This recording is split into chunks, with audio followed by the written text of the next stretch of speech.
Hello, good day for all of you. In this video, I'm going to deliver about Herbert A. Simon pioneering research into the decision-making process within economic organization.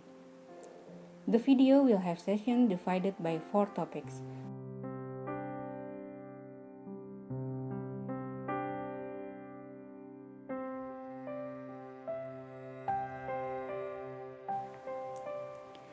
Herbert A. Simon, in full Herbert Alexander Simon, American social scientist known for his contribution to a number of fields, including psychology, mathematics, statistics, and operation research, all of which he synthesized in a key theory that earned him the 1978 Nobel Prize for Economics.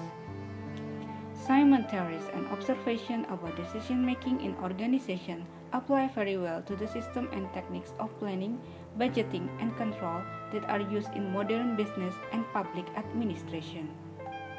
These theories are less elegant and less suited to overall economic analysis than is the classic profit-maximizing theory, but they provide greater possibilities for understanding and predictions in a number of areas. They have been used successfully to explain and predict such diverse activities as the distribution of access to information and decision-making within companies, market adjustment to limited competition, choosing investment portfolios, and choosing a country in which to establish foreign investment. Modern business economics and administrative research are largely based on Simon's ideas. He is best known for his work on the theory of corporate decision-making known as behaviorism.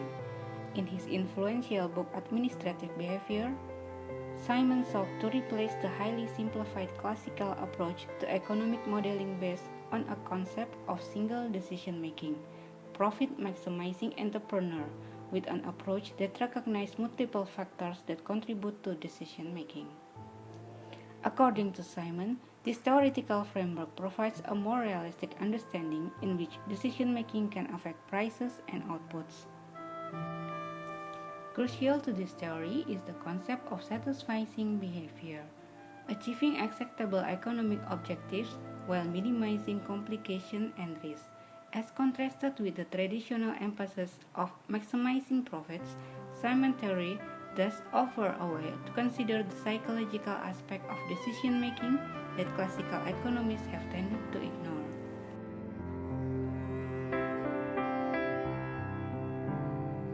To deal scientifically with decision, Simon began by distinguishing between facts and values, or what is and what ought to be. Facts are what can be verified or falsified, whereas values are the objective of the decision maker and beyond this, his actual wishes.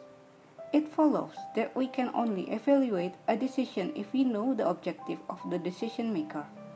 To evaluate the quality of a decision, researchers must know the utility of the decision maker and understand what he or she expects in terms of the probabilities of future events.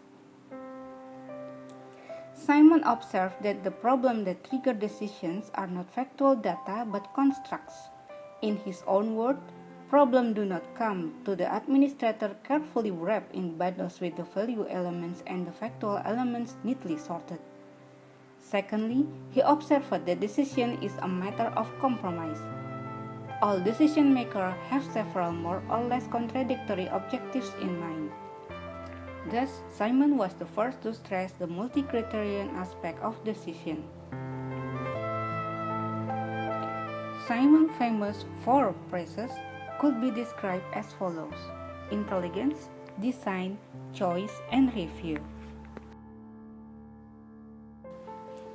As Simon thought gradually turned toward the computer, he introduced another aspect of decision, which is the distinction between programmed decision and non-programmed decision. The processing of information for decision is the key to the whole of Simon's work. Programmed decisions obey computer programs or other programs that are computerizable, while non-programmed decisions come under the heading of problem solving, explained as table shown. Programmed decision is routine, repetitive decision. Organization develops specific processes to handling them. Non-programmed decision is one-shot, ill-structured novel policy decision handled by general problem-solving process.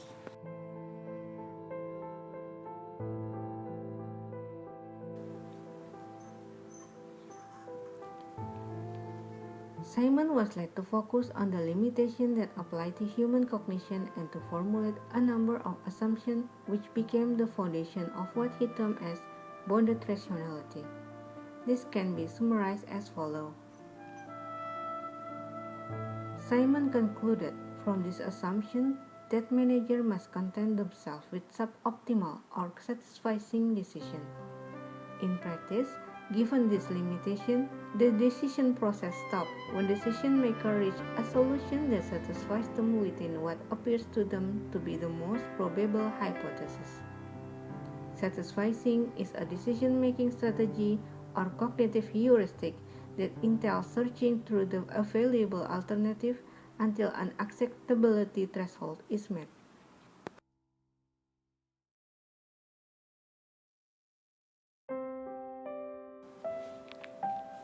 Simon's approach was to investigate the interaction between the organization and its structure on the one hand and the behavior of the individual decision maker on the other hand. The idea was that the institutional setting should enable the individual decision maker to take the right decision for the organization.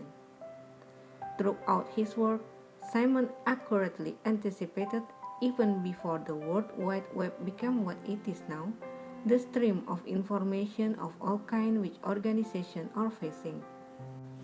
For organizations, the most critical task is not to search for or to generate still more information, but to filter it so that it does not exceed their processing capacities.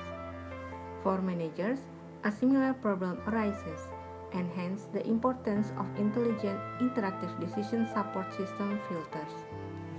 Some ideas that arose from their work include the notion that the structuring of decisions leads to the creation of routinized processes and the issue of how organizations create their procedures and maintain them. The most inspired part of the work of Simon is probably his reflection on how we account for the behavior of the individual within the collective behavior of the firm.